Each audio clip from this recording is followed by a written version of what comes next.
లోపల ఏం చేస్తున్నావు? చెప్పకూడదు. మరి అంతసేపు ఇలాంటి పిచ్చి పిచ్చి జోక్ వేసావంటే ముఖం కొట్టండి. పిచ్చి నీకా నాకా? ఓహో పిచ్చి నీకే. మాధవ చచ్చిపోతా. చాలా బాగుంది.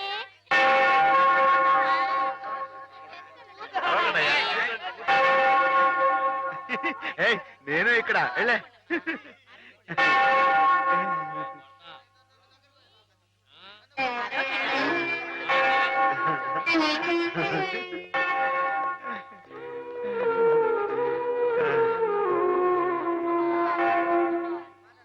ప్రభులు వచ్చారా? ప్రభులు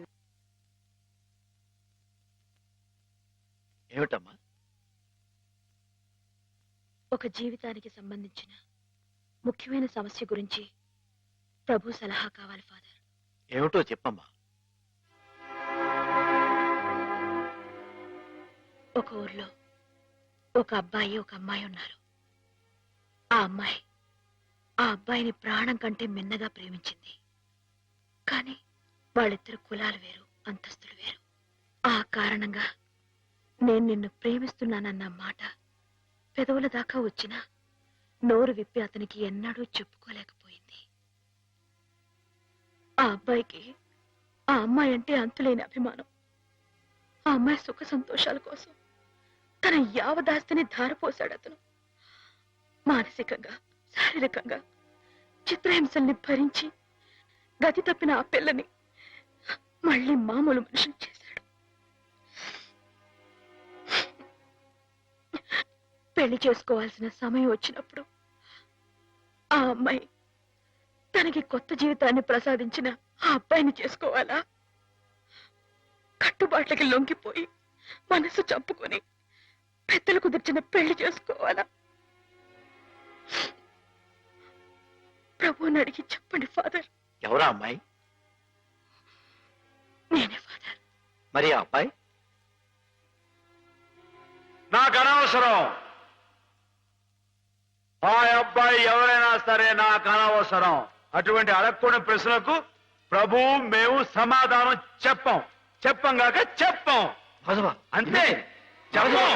ప్రభుని పిచ్చి పిచ్చి ప్రశ్నలు వేస్తారా? ప్రభు కోపం వచ్చి పైకి వెళ్ళిపోతాడు. నేను ఇక్కడ పైనున్నాను.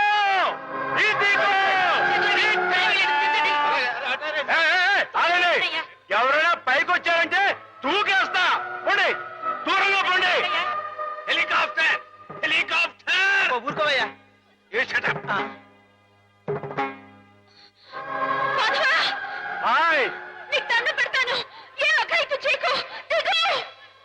మేము మనిషిని పుట్టించినప్పుడు అతనికి కులం లేదు, మతం లేదు. కానీ మీకు మీరే కట్టుబాట్లు పెట్టుకున్నారు. మీరు పెట్టుకున్న ఆచారాలు మీరు గౌరవించి తీరాలి. కాదంటే నేను నా ప్రభు ఇక్కడి నుంచి దూకేస్తాం. అప్పుడు మీకు దేవుడు ఉండడుగా. ప్రవర్తిస్తున్నావు. ఆ మాటలకు అర్థం ఏమిటో నాకు తెలుసు. నా మాట విని దిగిరా. గౌరవించి తీరాలి. మన ఇష్టానికి మనం ప్రవర్తించే వాళ్ళ మనసు నొప్పించకూడదు. ఇక్కడున్న వాళ్ళందరూ ఈ మాట ఒప్పుకుంటేనే నేను కింద దిగొస్తా, లేకపోతే ఇక్కడిని దూకేస్తా. మాధవ దూకొద్దు, దిగు. దూకేస్తా దూకేస్తా.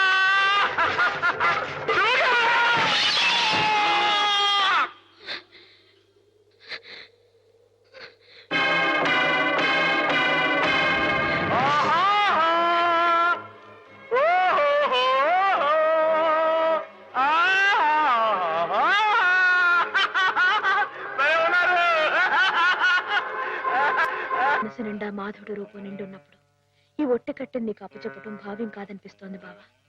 ఆ ఆత్మవంచన కంటే ఆత్మహత్య మేలనిపిస్తోంది. దయచేసి నా కోసం వెతకండి. సెలవు. హేమ.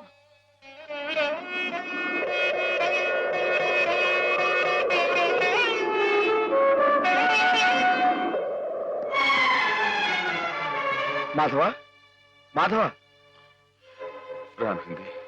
చాలా ఘోరం జరిగిపోయిందయ్యా. ఏం జరిగింది? శ్రీపతికి హేమకి సలక్షణంగా పెళ్లి జరుగుతుందని పెద్దలు ఈ రాత్రికే ముహూర్తం నిశ్చయించారు. కానీ ఈ లోపు ఇది చూడు, ఏమిటిది? ఏమై ఉత్తరం రాసిపెట్టి ఎక్కడికో వెళ్ళిపోయింది.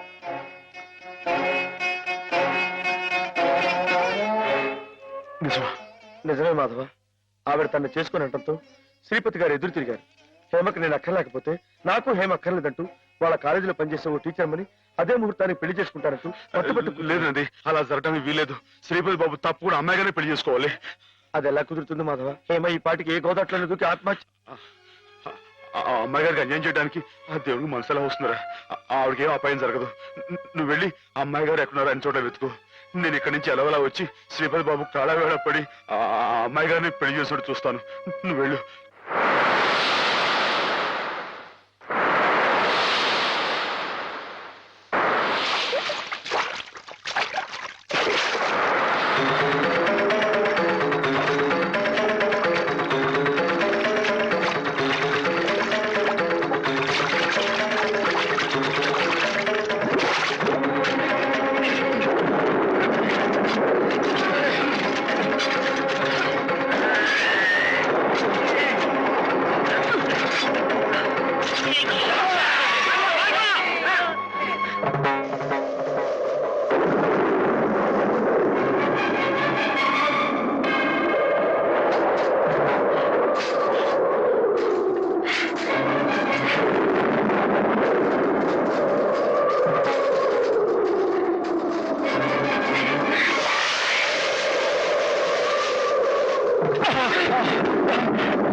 నాడకు దొరికావు బే.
రామా, నీకోసం ఎదురు చూస్తున్నాను.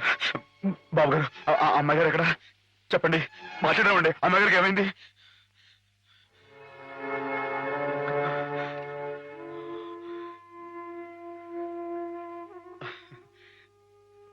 బాబు, నేను విన్నది నిజమేనా? మీరు అమ్మాయి గారిని కాదని ఇంకెవరినో పెళ్లి చేసుకోవటం, ఏదేమైనా సరే ఆ అమ్మాయి గారి పెళ్లి విషయంలో మాత్రం అన్యాయం జరగకూడదు బాబు. నిజమే మాధవ, హేమ పెళ్లి విషయంలో అన్యాయం జరగకూడదు.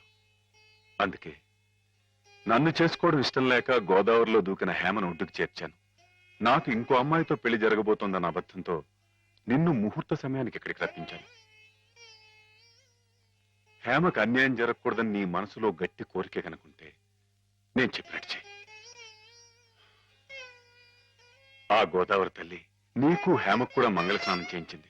సుముహూర్తం ఇంకో 15 నిమిషాల్లో ఉంది.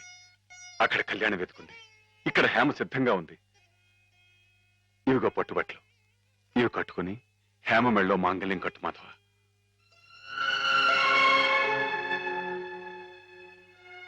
చూడు మాధవ, దగ్గర బంధువులు మేమేమి చేయలేక చేతులు ముడుచు కూర్చుంటే ఏ సంబంధం లేని నువ్వు ఆపద్బాంధవుళ్ళ మా కుటుంబాన్ని ఆదుకున్నావు. హేమకి అండగా నిలిచావు. హేమకు నీ మీద, నీకు హేమ మీద ఉన్న ప్రేమ ఎంత పవిత్రమైందో ఇప్పుడు తెలుసుకోగలిగాను.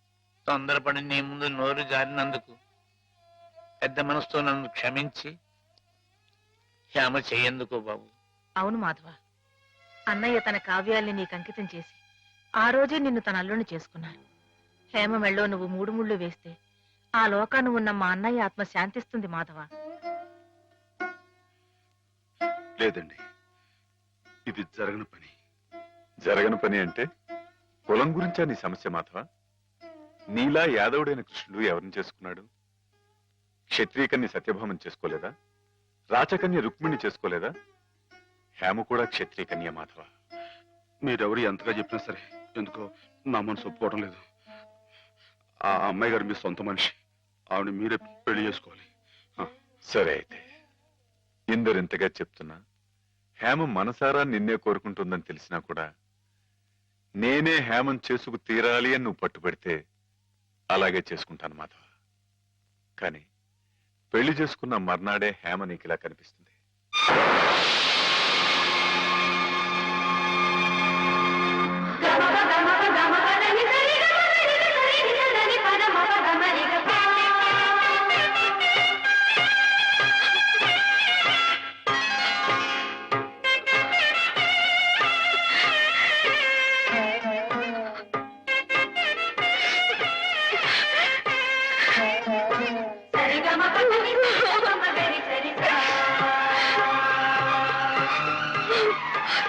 మీ కలయిక ఈశ్వరేచ్ఛ, కాదంటం ఎవరితరం మాధవ?